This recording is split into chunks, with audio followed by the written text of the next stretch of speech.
pour les Dômes?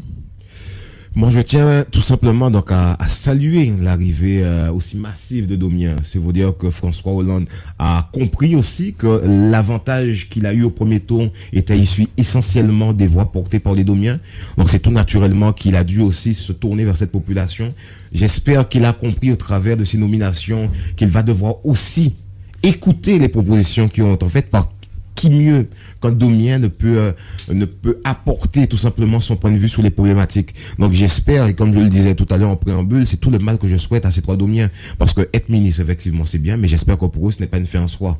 J'espère que derrière, surtout, notre ministre des Outre-mer, il pourra dépasser, puisque nous avons passé quasiment 2 ans et demi où il était dans la critique systématique de l'ancienne représentante. J'espère que maintenant, une fois qu'il sera assis dans son siège, qu'il aura pris en main tous ces dossiers, qu'il pourra faire remonter toutes les doléances des Guadeloupéens et des autres Domiens.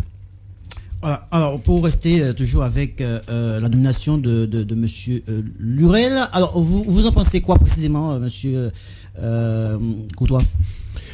Monsieur Lurel, au niveau du ministère des Outre-mer, je crois que ça va être très très difficile pour lui, puisque à l'heure actuelle, les syndicats, ne serait-ce qu'au niveau du LKP, l'attendent, puisqu'on a entendu pendant, comme je le disais, les 2 ans et demi qui se sont écoulés, que si les dossiers, si plus exactement l'accord Bino et la plateforme de revendication qui avait été actée n'aboutissaient pas, c'est parce que c'est l'État derrière qui bloquait.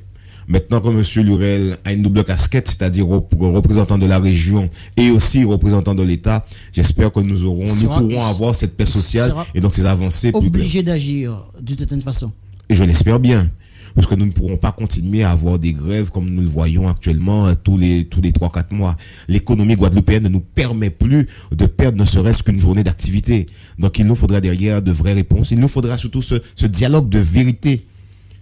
Parce qu'il est bien beau de pointer l'autre en disant que c'est toujours l'État, mais maintenant qu'on a tout ce qu'il faut, on a la majorité au niveau du Conseil général, on a la majorité au niveau du Conseil régional, on a la majorité au Sénat, on a la majorité au niveau des collectivités territoriales, c'est-à-dire de nos municipalités. Maintenant qu'on a la majorité gouvernementale, je ne comprends pas pourquoi derrière nous ne pourrons pas avoir cette relance économique au niveau de la Guadeloupe, pourquoi nous ne pourrons pas avoir tout simplement cette réflexion au niveau du développement endogène. Donc nous attendons des réponses claires. Nous attendons aussi, quand je dis des réponses claires, ce n'est pas nous dire oui à tout ce que nous allons proposer, mais nous attendons un dialogue de vérité avec maintenant toutes les analyses, avec toutes les conséquences des propositions et des positions surtout qui seront prises. Très bientôt les législatives en France. Juste avant de venir à législatif, Georges Baramble, vous avez été quand même assez sensible par rapport à la remarque de Jean-Marc Ayrault, le Premier ministre, qui disait en fait tous les ministres qui allaient perdre leur poste au niveau des législatifs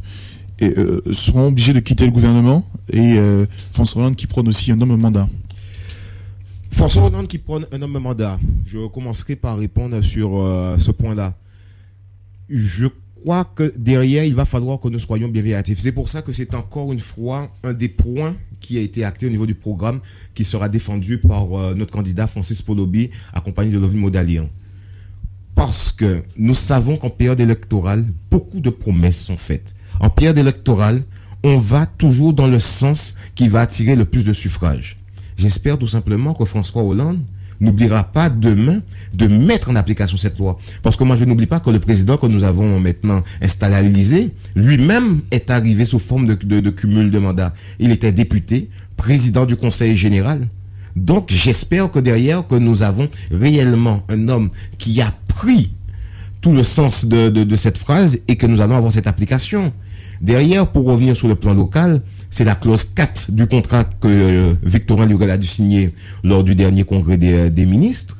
C'est-à-dire qu'il s'engage à perdre toute attache au niveau local pour pouvoir se concentrer sur la nation.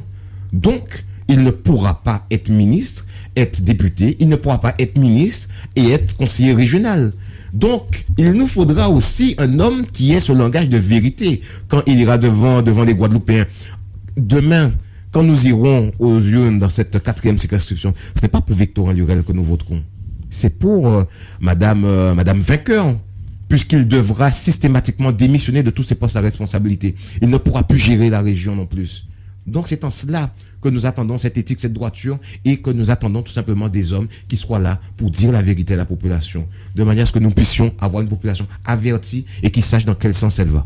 Toujours au niveau national, François Hollande demande une majorité au niveau donc de l'Assemblée. Alors vous êtes plus ou moins pour que François Hollande ait cette majorité? C'est indispensable. C'est indispensable. Et là, c'est le républicain, c'est le démocrate qui parle. Les Français viennent de porter un homme au niveau des plus hautes fonctions de la République. Si nous voulons lui donner la chance de mettre en place la politique pour laquelle nous avons voté, parce qu'avant d'avoir voté François Hollande, j'espère que tous les Guadeloupéens, tous les Français ont bien compris qu'ils ont voté pour un programme, pour une idée, pour une ligne politique. Donc pour qu'ils puissent la mettre en place, il lui faut la majorité au niveau de l'Assemblée nationale. Il faut que derrière, que toutes les propositions de loi qu'il fera puissent être votées au niveau de cette Assemblée nationale. Et nous ne pourrons pas tout simplement avoir une France qui va vivre sous une forme de cohabitation. Ça voudra dire que nous remettrons en place un gouvernement de droite. Donc nous serons sous une forme de statu quo, nous serons sous une forme de blocage. Et je crois que si c'est pour que nous puissions porter une majorité de droite à l'Assemblée nationale, autant redonner à Nicolas Sarkozy sa place et lui permettre de faire sa politique.